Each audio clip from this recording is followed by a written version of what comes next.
Last week, the rain kept us indoors, and even though I could hear the birds, it was still not warm enough to go outside. But today is beautiful. Yes, it's only 14 degrees, but it is still a beautiful day to have some time outside. I also need my creative practices, and that's why we are sitting outside. And while I'm outside, guess what? There's no Google to look at. And that's a great thing because now I get to review a kids illustrated book that I've been wanting to get back into.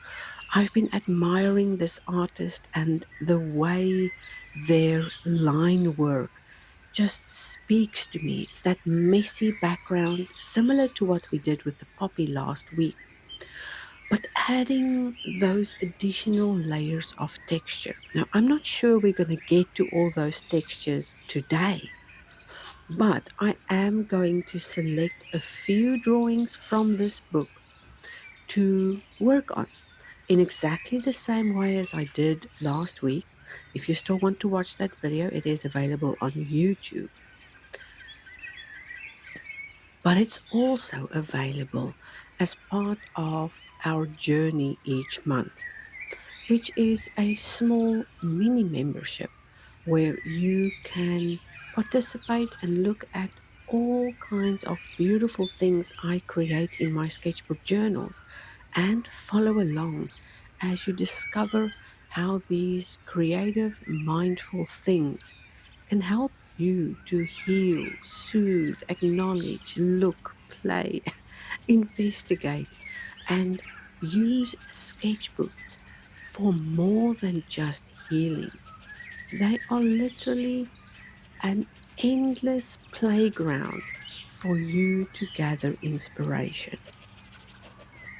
And in your sketchbook, you will always have permission to play.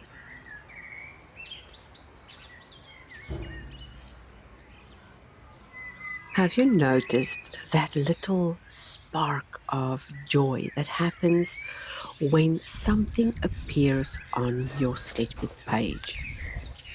Now, I believe it's that creative process that really makes our internal soul come to life. It's bringing joy in a way that we could never do with other things. Yes, we could laugh at funny little moth jokes, or we could see something that inspires us deeply. But there's nothing that can replace that inner creative drive, especially when you see it coming to life right in front of your own eyes. Here's today's challenge. Enjoy the process and don't let anyone deter you from trying out new things, even if it means you are going to make a mistake. I want you to make mistakes and I want you to enjoy making those mistakes. It won't matter where you live or what surrounds you. For today, in this moment, exactly where you are, whether it's raining or sunny, hot or cold, simply absorb and enjoy this process. Get something that you're interested in and draw it. Don't overthink the process. Don't try and copy what I'm doing. Just allow yourself to experience this glorious, beautiful, creative process that's unfolding right in front of your own eyes. I don't want you to feel scared. I just want you to feel confident in doing it your way. And stop thinking about the rules or the things you think are rules. Right there in your sketchbook, your sacred space, there are no rules unless you've set some up for yourself. Just a little journey that you are taking to please your own color addiction or your mark making passion, or just carving out time to drain all the negativity out of your brain.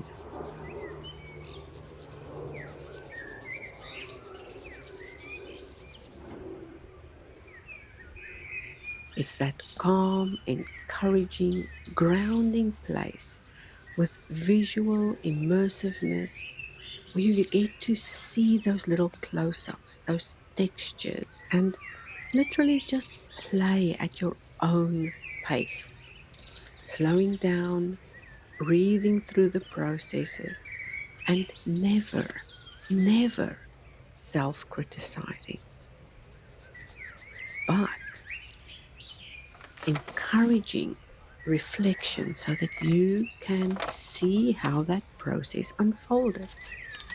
If you have a supply that you haven't used, something that you've hoarded, or maybe the thing you used last week, then bring that and do more experiments.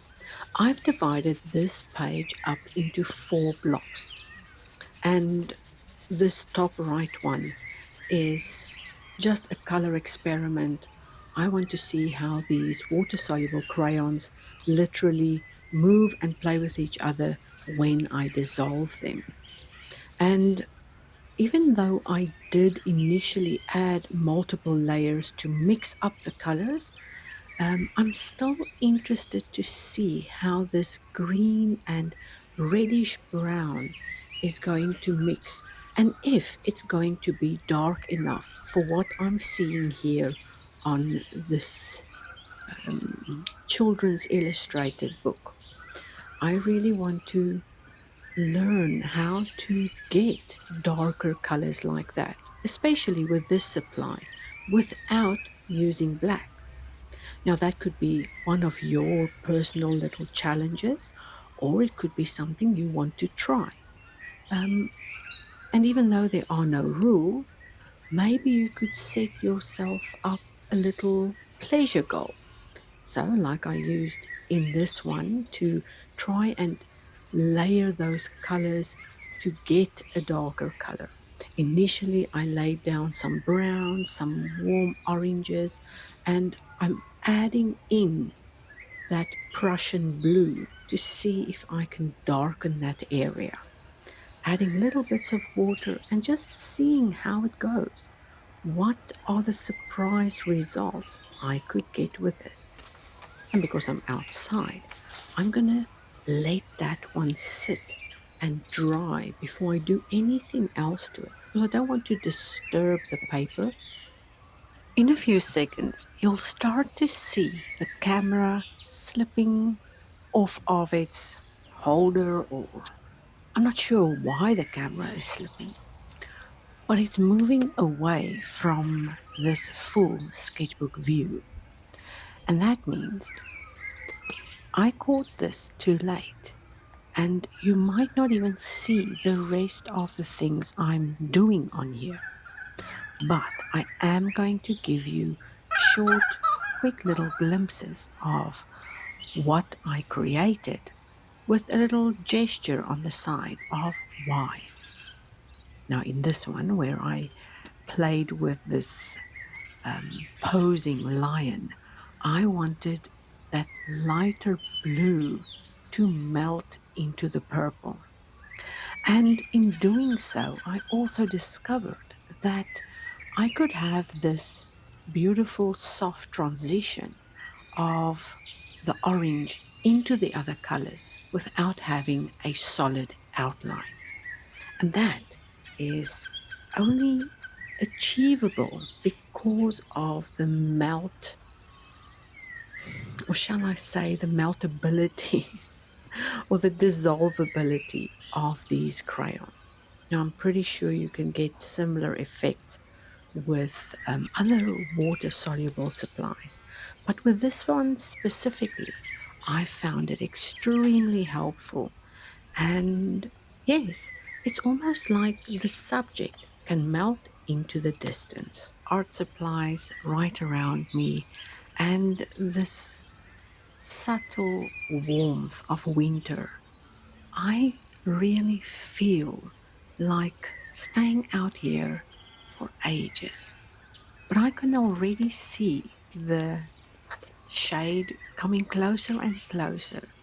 But that's okay because for now, I'm just playing around. And in this image, I discovered that layering the green with orange gives me a really lovely dark brown without overpowering the outline of this animal. I just used it to create a little bit of shadow and to just play and see what happens.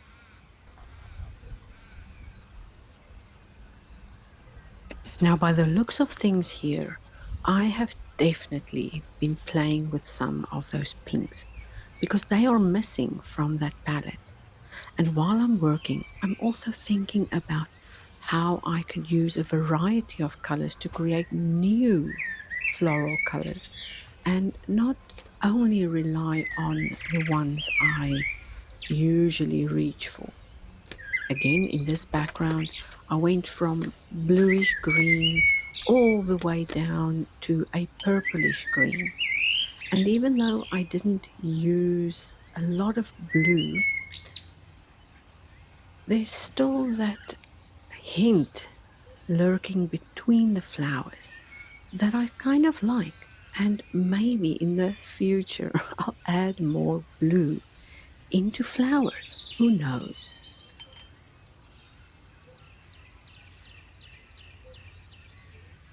It was right here that I realized the camera had slipped and that you didn't even see a single thing. Now, I want to add one last thing about illustrative work, and that is if you don't feel like an artist or you feel your work isn't good enough, why not just call yourself a sketchbook journaler or a dabbler in illustrations? That way, it will take the pressure off being so perfect all the time and for not seeing yourself as an artist just yet. There are many ways to be creative, and there are many ways to build your art and your art career. It doesn't have to look like anybody else's work, it needs to look like yours. There is a name of the illustrator, and that is Brian Wildsmith. Now, I don't know if that is his real name. I think I'm going to have a little bit of a search online to see if I can find any more of his work and link it in to the membership and let you see and search for all the things that are beautiful that he might have created as well.